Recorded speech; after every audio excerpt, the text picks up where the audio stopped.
Hello everyone, welcome back to Echoes of Home.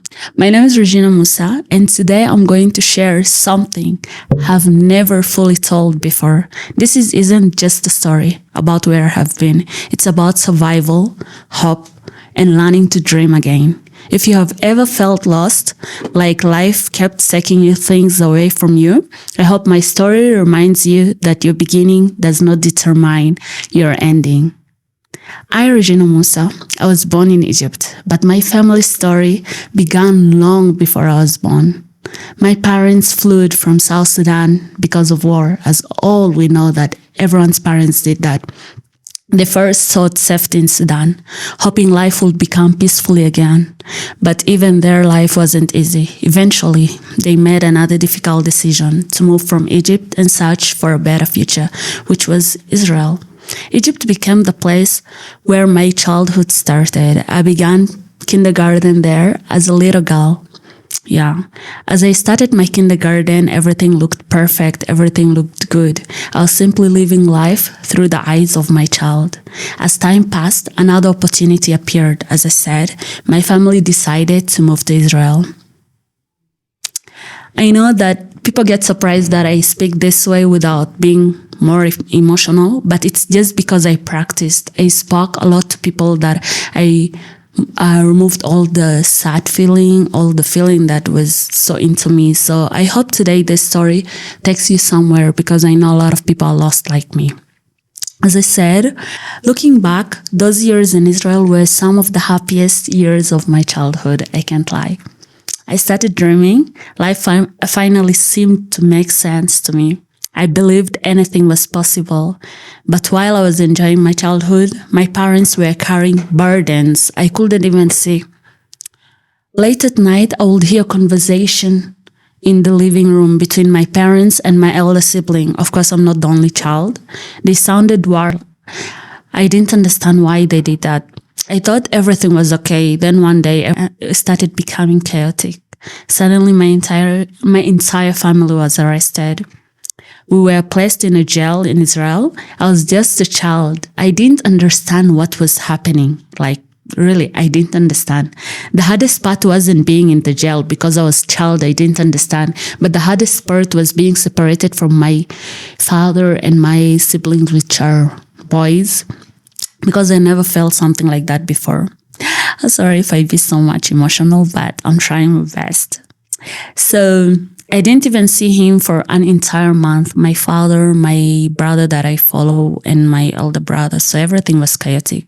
Imagine being a child surrounded by uncertainty, not knowing what tomorrow would look like. To me, I never thought that I will start dreaming again. Like when I see back, I'd be like, God is great. Eventually, my parents were faced with one of the hardest decisions of their lives. They had to sign papers agreeing to return to South Sudan. As you all know, South Sudan isn't a safe place. Back then, up to now, South Sudan isn't a safe place, but we're trying to survive. I ain't saying that people who are surviving are doing the best. They're trying. All of us are trying. We know South Sudan is full of poverty, full of war, full of conflicts, full of corruption. And of course, other countries are, but I'm now talking about the country that I know. So they had to sign agreements, they had to sign papers that they agreed to go back to the country. As a child, I couldn't understand why they wouldn't do that. I was like, I never flew an airplane before. So I was like, just sign the papers. I want to fly.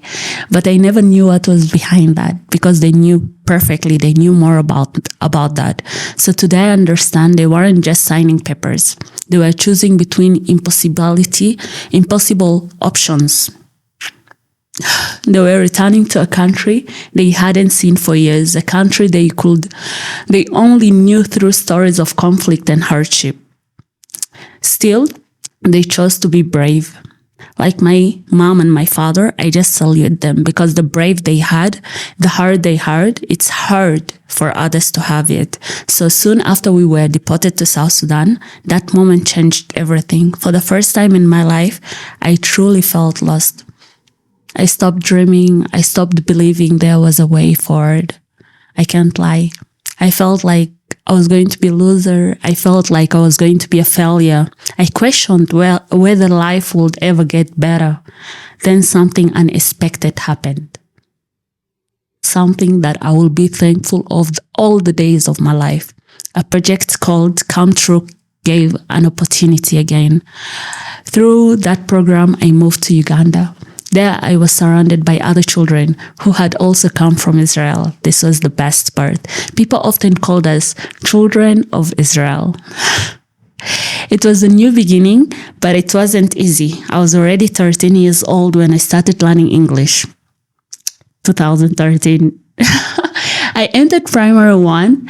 To be honest, it was embarrassing to me because all my life I knew Hebrew. So to me coming to start primary 1 as being 13, then the tallest girl, and everyone was young and all of them knew what they were doing. All of them understood in class, but me, I was fighting children because I thought that they were just abusing me in English. That's the funny part. But that didn't stop me of dreaming because since I was young, I'm a dream girl. So yeah. So children much younger than me spoke English better than I did. I felt ashamed. I questioned myself. I can't lie. It wasn't only me. I had friends, but they were in other classes. But I just thought about myself back then because, you have to think about your future. You have to think about what will you be in 2 years, You shouldn't compare yourself to anyone, That's why it hurted me more than maybe they got hurt, but they never spoke about it. But me, that really made me feel traumatized. That made me feel in a certain way, but it hurt to work hard. So I wondered why my life seems so delayed compared to everyone else. For years, those feelings stayed with me. Then one day I changed my perspective. And that was the best part. Instead of asking, why me? I started asking, what can I do with the opportunity I have today? That mindset changed everything. I studied hard. I refused to give up. And this is what made me be today. I'm really proud of myself. In only 4 years, I progressed from primary 1 to primary 6. How? I skipped classes. Some classes, I didn't do them. I just skipped. I used to do assignment, and that's how. In 2016, I found myself in primary 6. To many people, it may not seem like a big achievement, but for me, it was a proof that delayed does not mean defeated. Just when life seemed stable again, another change came. Myself standing at another crossroad.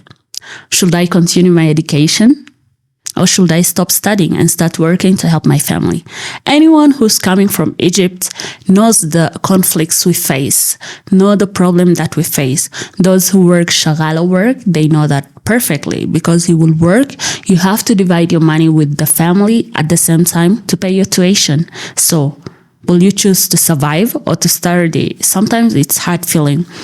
Those who work other kind of works, they have, it depends the situation you're in. So to me, because I was in a program where they paid my school fees, I was so to me, coming to Egypt and now depending on my family, it looks so crazy to me. To me, I was asking myself, I never asked them, but I was thinking about my family because I am a person who's not greedy. I am a person who's not selfish. I will always think about my family before anything I do. So I started thinking, will they be able? Will they be able? Will they be able? I should have stopped studying and start working to help my family. That was my decision. I honestly didn't know what to do. Money was tight.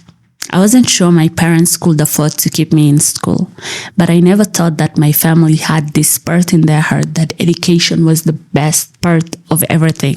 I felt my father was I felt like my father had this heart of Dr. John Garang, and it really inspired me. This man inspires me up to today because of him, I do what I do. Because of him, I struggle, and I'm seated at this chair saying my story because of him.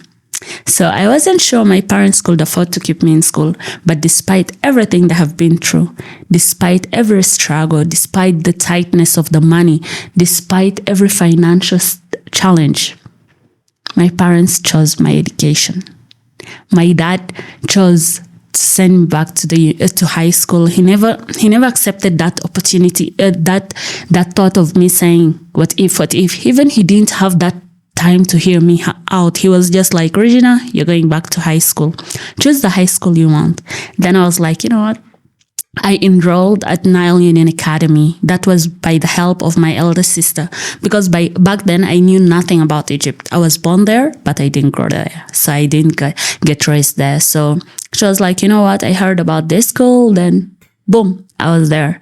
For the first time in a long time, my dreams began to return. Doors started opening again. I began believing in myself. Looking back now, I realized something important. Because when I was at that school, it wasn't like I left everything to my family. I did everything in my power that I could to help my family too. I did canvassing. Canvassing is a work that you go door to door, selling books, health books, trying to encourage people to live a healthy life. I did other kind of jobs, just trying to bring out from here. And I did a lot of activities at the school that will help me to increase my money. And I'm really thankful that today I did that, because in 2021, I graduated with high honors and I got my diploma at Nile Union Academy. And today I'm here seated doing my medical laboratory scientist with a heart full of gratitude because of my family. So I began believing in myself. Looking back now, I realized something important. Every country I lived in taught me something. Like, really. Egypt taught me resilience. Israel gave me dreams. South Sudan taught me strength. And of course, Uganda taught me perseverance. So every country, each one of them had something in my heart. And Rwanda today is shaping who I am. So I'm not done. And every challenge prepared me for the woman I am becoming today. Today I am studying to become a medical laboratory scientist. At the same time, I created Echoes of Home because I believe every person carries a story worth telling. For years, I thought my story was full of pain. Now I realize it is also full of purpose. If you're watching this and life feels unfair, if you feel behind, if you have lost hope, this is your story. Please don't give up. Please don't give up, because I didn't give up. What does it mean? You can do better. Your current chapter is not your final chapter. Keep believing in yourself, baby girl. Keep believing in yourself. Whoever who's hearing this, keep believing in yourself. Keep learning. Keep moving forward, because you can do more than this. One day, you will look back and realize that every difficult moment was shaping you into the person you are meant to become. Thank you for listening to my story.